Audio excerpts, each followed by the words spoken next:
What's up, everyone? Today is October 7th, 2025. Back with another great workshop today. Today, we're going to be talking about choosing your headphones, the right headphones for you based on, if you're an artist, producer, engineer, maybe a DJ. A lot of different ways this could go. You might hear my voice is very messed up compared to how it usually is. I got kind of like a cold going on right now. Trying to get over that, but I have a lot of water on deck right now. So hopefully we can get through this and I don't blow my voice out completely, but we'll see. But we're going to get right into it. The article we're going to be going over today is by theghostproduction.com, and it's called The Ultimate Guide to Music Production Headphones in 2025. I also have a pair of my headphones off to the side that I'm going to show you guys later.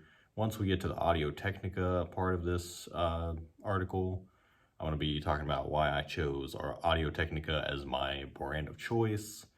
And we're kind of just going to be going over some different things and some different options. So this was written in March, which is, again, not that long ago. It starts out, in the world of music production, having the right equipment is the difference between an amateur sounding track and a professional grade masterpiece. One of the most crucial pieces of gear is a pair of top quality music production headphones. While studio monitors are excellent for mixing and mastering, in well-treated rooms, headphones offer unmatched precision, portability, and flexibility.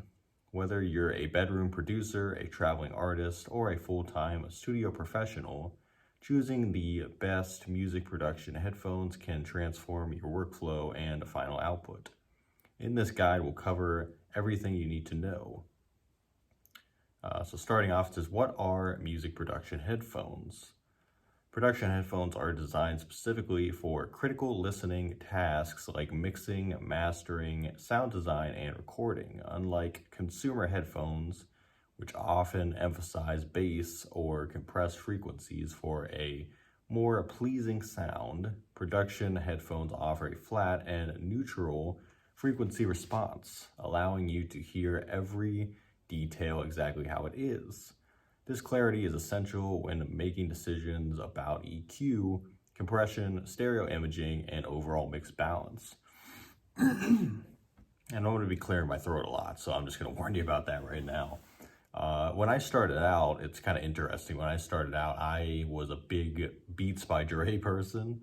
Like all throughout high school, I had Beats by Dre. I had probably, 3 or 4 different pairs over the years. And even when I started music production in 2016, I was still rocking Beats all the way from 2016 until around 2019. But then I started doing more research. I realized that Beats are very bass heavy, like super bass heavy. That's why a lot of people like Beats, especially if they're a fan of EDM or hip hop or something, any type of genre that has a lot of bass to it. Beats is great for listening because it really focuses on the bass. Apple makes AirPods. They've always made their earbuds very flat, and it focuses mostly on the mids. There's hardly any bass involved. It's mostly just the mids and the high tones, and you're not really getting any bass. So those are 2 good examples of popular consumer-based brands that don't make products for music makers. They make products for music listeners, and that's the big difference. And again, it wasn't until around 2019 where I started to realize, like, I need to get headphones that actually, balance everything out and focus on every part of the song and all the dynamics to it. It says, why not use regular headphones? Regular or consumer grade headphones, like the ones that come with your phone, which again, that's Apple, are built for the enjoyment, not accuracy. They often color the sound by boosting bass or treble, masking imperfection in your track.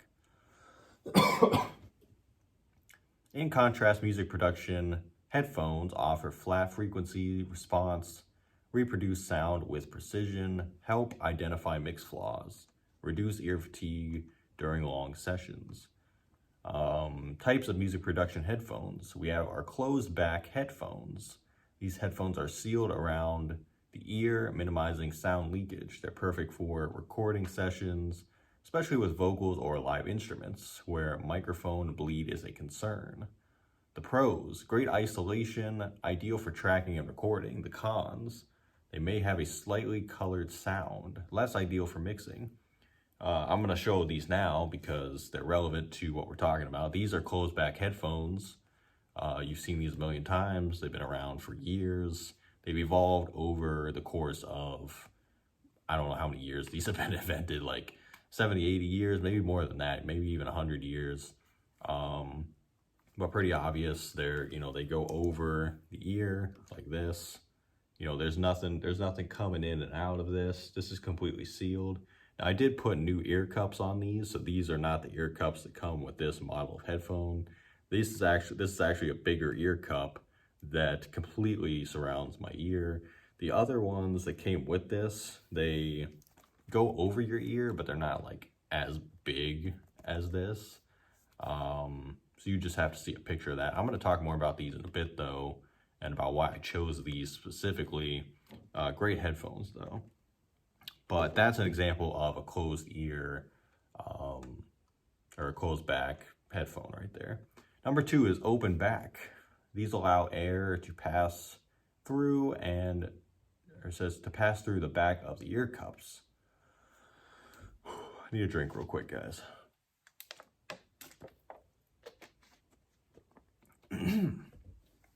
Providing a more natural and spacious soundstage. They're ideal for mixing and mastering. The pros: superior stereo imaging, more accurate sound reproduction. Cons: not suitable for recording, sound leakage, poor isolation. I used to have a pair of these when like I said, I bought a lot of Beats back in the day. And I forget what they were called. I think they were called the Solo, Beats Solo maybe. Because the Beats Studio are more like that, where they go over the ear. And I had a pair of those later. I started out by using Beats Solo, which basically just sits on top of your ear. I got some big ass ears, so I would sit those like right on top of my ear, and they would barely like cover any part of the ear. I was never a huge fan of them because they gave me headaches really badly. But that is an example of that. And then we have semi-open headphones, a compromise between open and closed back designs, offering sound isolation while retaining a natural sound profile. The pros are a balanced sound, versatile for both tracking and mixing. Cons: still prone to sound leakage, may not offer perfect isolation. Next up, we have key features to look for in music production headphones. Number 1 is the frequency response. Look for headphones with a wide and flat frequency response between 10 hertz and 30 kilohertz. A flat response helps in making more objective mixing decisions. Comfort and build quality. You'll wear them for hours, so comfort matters. Look for adjustable headbands, cushioned ear pads, and lightweight designs. Both of my pairs of Audio-Technica headphones, I've had them for 5+ years, and I can definitely say the durability is there. I did have to replace, like I said, the ear cups on this one and my other pair, and I just did that a couple months ago. So I ran those ear cups into the ground because I'm wearing them, 10+ hours a day, every single day of the year. So yeah, you got to keep those things in mind because it's very, very vital. Impedance. High impedance headphones require an audio interface or headphone amp to sound their best. Low impedance models work well with laptops and mobile devices. Another water break, guys.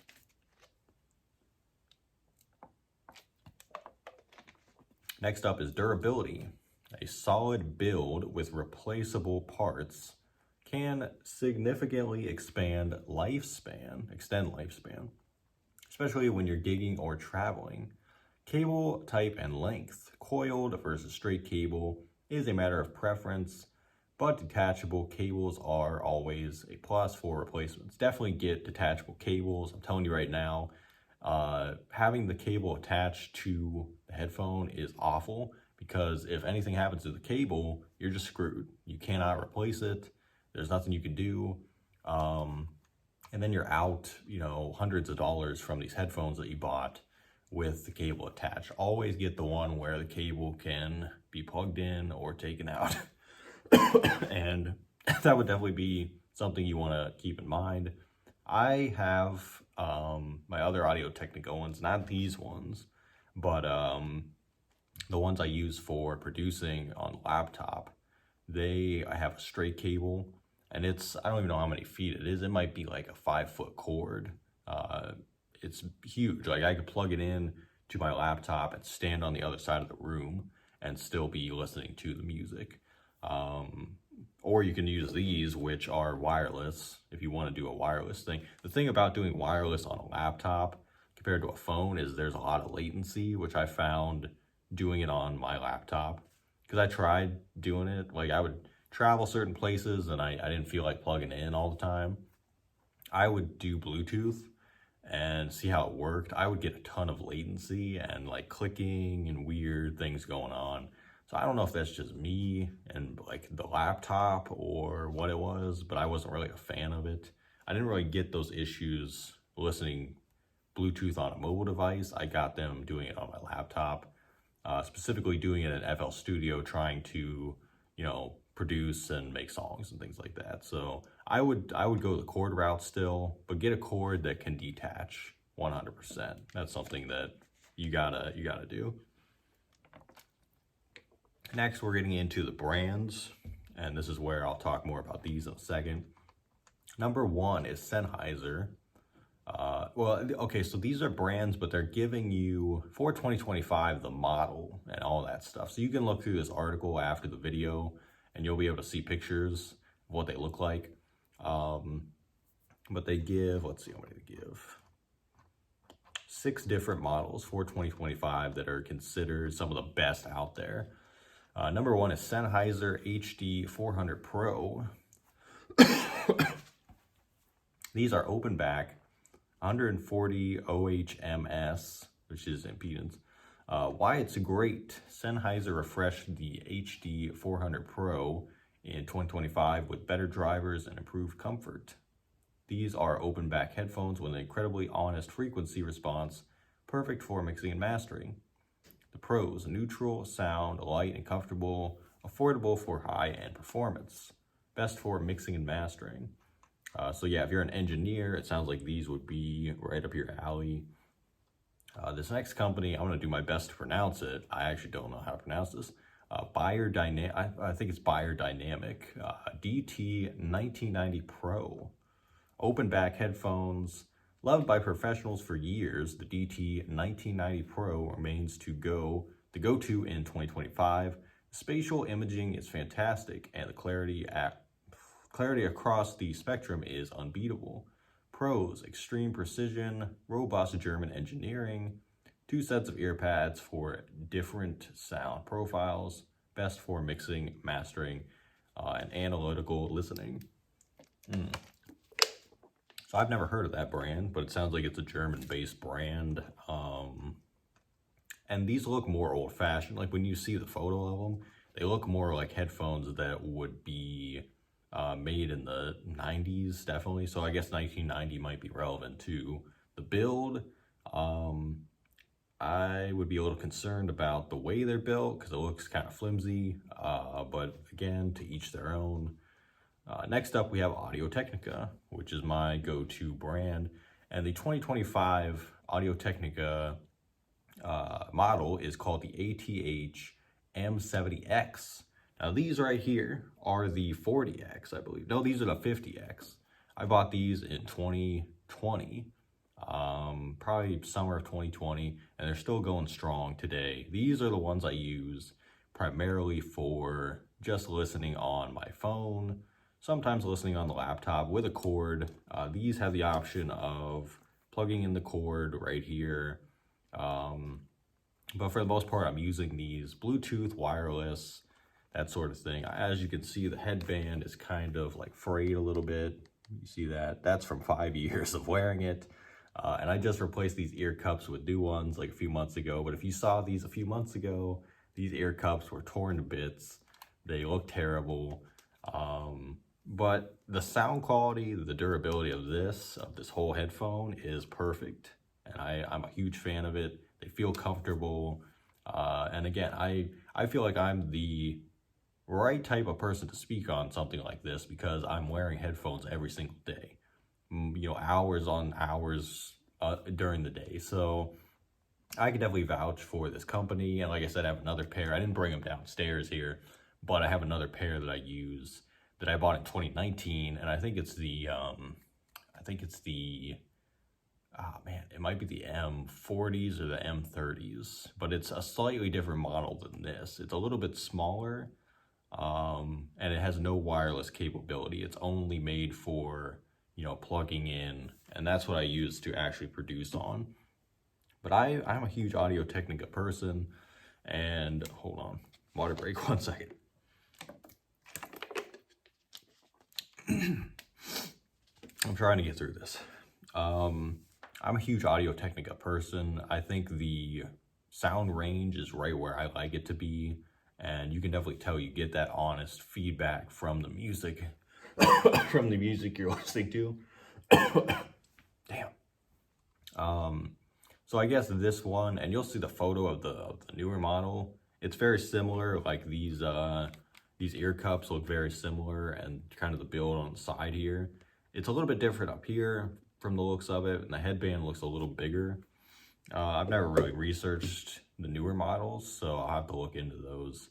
But it says these are closed back, Audio-Technica's top tier closed back headphones, delivers excellent isolation and surprisingly flat sound. A great all-around for producers who do both mixing and recording.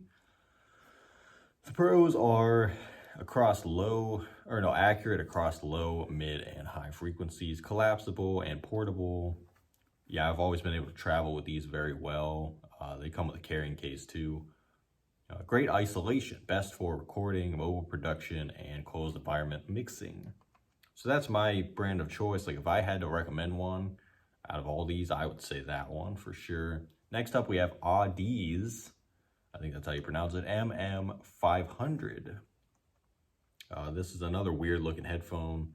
So I assume it's probably, it doesn't say. I would assume this is a company that's overseas. It seems like the overseas companies design things a lot differently.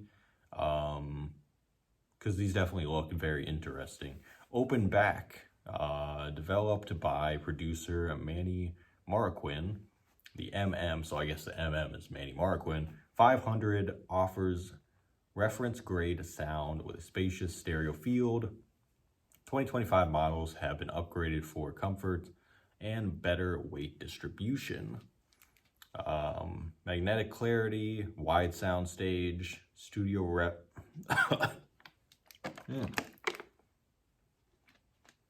studio reference level accuracy. We're getting there. We're almost there. I'm trying not to destroy my voice right now. High-end studio use, mastering, audiophile mixing. Next up, Focal Listen Professional 2025. These look like gaming headphones. The build of them, the cushions, the headband, everything looks like gaming to me. So why it's great. 2025 update brings more durability and an enhanced low end. These headphones strike the perfect balance between studio accuracy and portability. Pros, tight, low, and without exaggeration. Comfortable fit, reliable for tracking and basic mixing. Home studio, portable setups, general production. And finally, we have the Sony MDR MV1. These are open back, a new addition for Sony, tailored for immersive mixing and spatial audio. This model is gaining popularity fast in 2025, especially among electronic and cinematic producers. And obviously Sony's a huge company. And again, Sony's interesting because they make both. I think they tend to make mostly consumer-based stuff, like headphones, things like that. But this is an example of a pro-grade product that they would use for, marketing it to professional music makers. Designed for 360 reality audio, lightweight and clear, wide soundstage, spatial mixing, immersive genres, ambient music production. So we're getting to the end here. Budget-friendly music production headphones in 2025. So it lists a few more that are more budget-friendly. We got the AKG K240 Studio, Sony MDR 7506, and the Audio-Technica ATH M50X, which is these babies right here. And I forget how much I paid for these, so I'm not going to tell you a price range, but they're not too bad. Relatively affordable. Same with the other ones I got. They weren't like a super, pricey thing, and you get what you paid for, which is the biggest thing. And this is our final section of the article. It says how to use music production headphones effectively. Even the best headphones won't guarantee great mixes unless you use them correctly.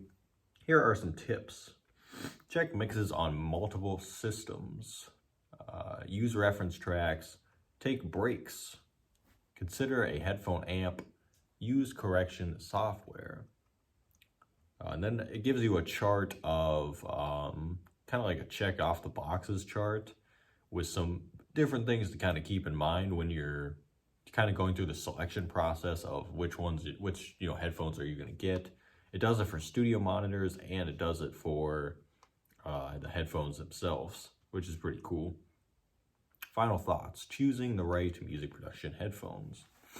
Your headphones are more than just a tool. They're your window into every detail of your music. In 2025, with better options for all budgets and use cases, there's no excuse not to upgrade your setup.